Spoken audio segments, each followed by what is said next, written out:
अस्सलामुअलैकुम। शुरू अल्लाह के नाम से जो बड़ा मेहरबान निहायत रहम करने वाला है। आज मैं आप लोगों के लिए बहुत ही आसान मिनी पिज़्ज़ा बनाने की रेसिपी लेकर आई हूँ, जो कि बेहद मज़ेदार बनकर तैयार होती है। बहुत ही कम टाइम में और बहुत कम बजट के अंदर बिल्कुल बेकरी स्टाइल बनकर तैयार होती है। अब आपको महंगे पिज़्ज़ा बाजार से खरीदने की जरूरत नहीं, आप इसे घर में ही आसानी के साथ बनाकर तैयार कर सकते हैं। आप इसे बनाकर टी टाइम स्नैक के तौर पर भी सर्व कर सकते हैं और बच्चों के लंच बॉक्स के लिए तो ये आइडियल रेसिपी है, क्योंकि बच्चों को पिज़्ज़ा बहुत पसंद होते हैं। जब भी बच्चों को पिज़्ज़ा खाने का दिल चाहे तो आप इसे बनाकर एंजॉय कर सकते हैं। तो अगर आप भी आसान और ऑथेंटिक सी रेसिपी सीखना चाहते हैं तो इस वीडियो को बिना स्किप किए लास्ट तक जरूर देखिएगा।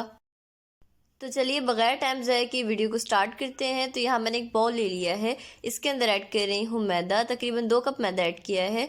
फिर मैं इसके अंदर ऐड कर रही हूँ चीनी 1 टीस्पून, नमक ऐड कर रही हूँ 1 टीस्पून, इंस्टेंट ईस्ट ऐड कर रही हूँ 1 table spoon, milk powder add कर रही हूँ 2 टेबल स्पून। आप मिल्क पाउडर की जगह अंडा भी ऐड कर सकते हैं। तो बस इन सब चीज़ों को अच्छी तरह मिक्स कर लेंगे। तो ये देखिए मैंने इसे अच्छी तरह मिक्स कर लिया है। अब मैं इसके अंदर ऐड कर रही हूँ कुकिंग ऑयल 1 टेबल स्पून और ऐड करने के बाद इसे अच्छी तरह मिक्स कर लेंगे।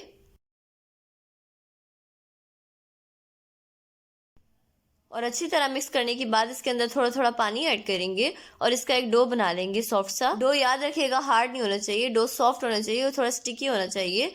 तो ये देखिए मैंने डो बना लिया है और ये देखिए इस तरह का स्टिकी सा डो होना चाहिए, क्योंकि अगर डो स्टिकी होगा ना तो पिज्जा बहुत सॉफ्ट बनेगा, बिल्कुल बेकरी स्टाइल बनेगा। तो बस इसे अच्छी तरह गूंदने के बाद इसका एक पेड़ा बना लेंगे और इसके बाद में इसके ऊपर थोड़ा सा कुकिंग ऑयल लगा रही हूँ। और डो के ऊपर कुकिंग ऑयल लगाने के बाद इसे प्लास्टिक रैप से कवर कर देंगे। अगर आपके पास प्लास्टिक रैप नहीं है तो आप किसी एयर टाइट बॉक्स के अंदर डो को राइज होने के लिए रख सकते हैं। तो ये देखिए मैंने डो को प्लास्टिक रैप से कवर कर दिया है। तो बस अब इसे इसी तरह काउंटर पे राइज होने के लिए रख देंगे। तो यहाँ सर्दियां हैं इसलिए मैं 1.5 घंटे राइज होने के लिए रख रही हूँ, लेकिन अगर आपके यहाँ गर्मी है तो आप इसे 1 घंटे रखिएगा। तो चलिए जब तक डो राइज हो रहा है तब तक हम चिकन को मैरिनेट कर लेते हैं। तो जिसके लिए मैंने यहाँ 150 ग्राम बोनलेस चिकन लिया है और इसको मैंने इस तरह छोटा छोटा काट लिया है। चलिए अब इसके अंदर स्पाइसेस ऐड कर देते हैं। सबसे पहले मैं इसके अंदर ऐड कर रही हूँ जीरा पाउडर ½ टीस्पून, कुटी हुई लाल मिर्च ½ टीस्पून, नमक हस्बे जायका, तिक्का मसाला ऐड कर रही हूँ 1.5 टीस्पून। तिक्का मसाला आप किसी भी ब्रांड का यूज कर सकते हैं। और तिक्का मसाला ऐड करने के बाद में इसके अंदर ऐड कर रही हूँ सिरका 1 टेबल स्पून। आप चाहें तो 1 टेबल स्पून लेमन जूस भी ऐड कर सकते हैं। फिर मैं इसके अंदर ऐड कर रही हूँ chilli sauce 1 teaspoon, soya sauce add कर रही हूँ 1 टेबल स्पून, जर्दा कलर ऐड कर रही हूँ 1 चुटकी। और ऐड करने के बाद इन सब चीज़ों को अच्छी तरह मिक्स कर लेंगे। तो ये देखिए मैंने इन सब चीज़ों को अच्छी तरह मिक्स कर लिया है। अब इसे इसी तरह काउंटर पे 15 मिनट के लिए छोड़ देंगे। तो चलिए जब तक हम पिज्जा सॉस तैयार कर लेते हैं। तो जिसके लिए मैंने आधा कप टोमेटो केचप लिया है, इसके अंदर ऐड कर रही हूँ ½ टीस्पून कुटी हुई लाल मिर्च, 1/4 टीस्पून ऐड कर रही हूँ गरम मसाला पाउडर, नमक ऐड कर रही हूँ 1/4 टीस्पून। नमक केचप के अंदर मैंने इसलिए ऐड किया है क्योंकि पिज्जा सॉस के अंदर नमक थोड़ा तेज होता है। साथ ही मैंने इसके अंदर ऐड किया है 1/4 टीस्पून काली मिर्च पाउडर और ½ टीस्पून थाइम लीव्स ऑप्शनल है, अगर आपके पास मौजूद है तो आप ऐड कर सकते हैं, वरना आप इसे स्किप भी कर सकते हैं।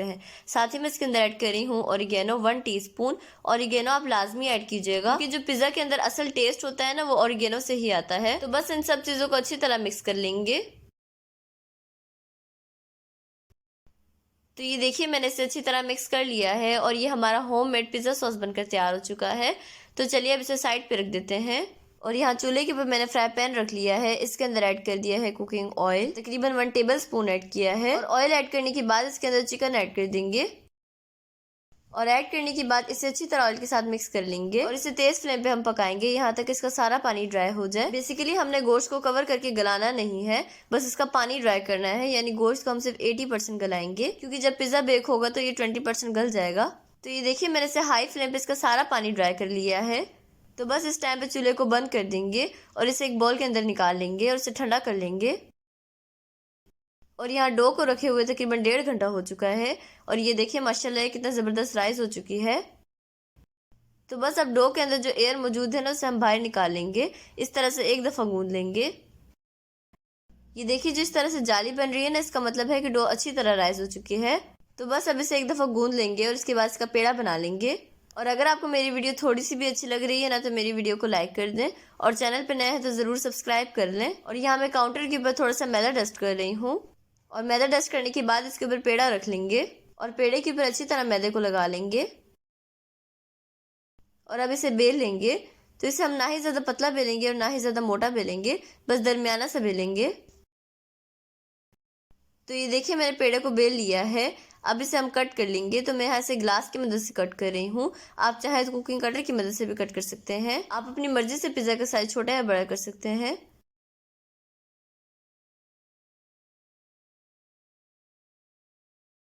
तो ये देखिए मैंने इस पे कट लगा लिया है। अब जो साइड के जो एक्स्ट्रा आटा है ना उसे हम हटा लेंगे। इस तरह से ये देखिए इजीली हट जाता है।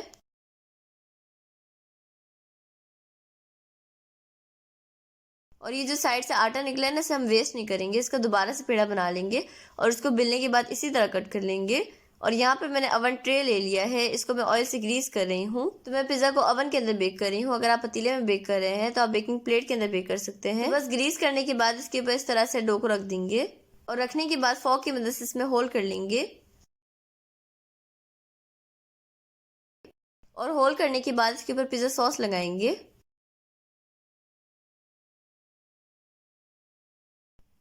तो ये देखिए मैंने पिज़्ज़ा सॉस लगा लिया है। अब मैं इसके ऊपर ऐड कर रही हूँ मोज़रेला चीज़। तो चीज़ मैं होममेड यूज़ कर रही हूँ। अगर आपको इसकी रेसिपी चाहिए तो इसका लिंक आपको डिस्क्रिप्शन बॉक्स में मिल जाएगा। साथ में आई बटन में भी आपको इसका लिंक दे दूंगी। और चीज़ ऐड करने के बाद मैंने इसके ऊपर थोड़ा सा शिमला मिर्च और प्याज रख दिया है। इसे मैंने लंबाई में कट किया था। आपकी मर्जी है, आप जिस भी शेप में कट करना चाहे कट कर सकते हैं। अब मैं इसके ऊपर रख रही हूँ चिकन।